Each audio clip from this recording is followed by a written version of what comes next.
कथा कौन कि सांग माने आज सकाळ मु मटन को धोई सोरिष तेल लुण आउ हलदी ठोपे पकई रखी देइथिली तरकारी बनेबाकू। बो केतेबेले सेतिरु जोड़िए हबर नहीं फ्रिज रे रखी देइथिले मु बिल्कुल भी जान नथिली।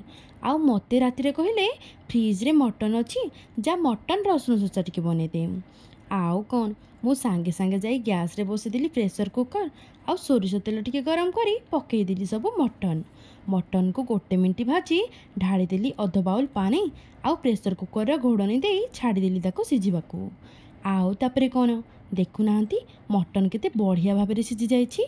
एबे मटन को बसईदेली पुणी थरे गैस रे आउ छेची आनली मेंचाए रसुण आउ कंचा लंका आउ ताको ढाड़ी देली मटन उपरे।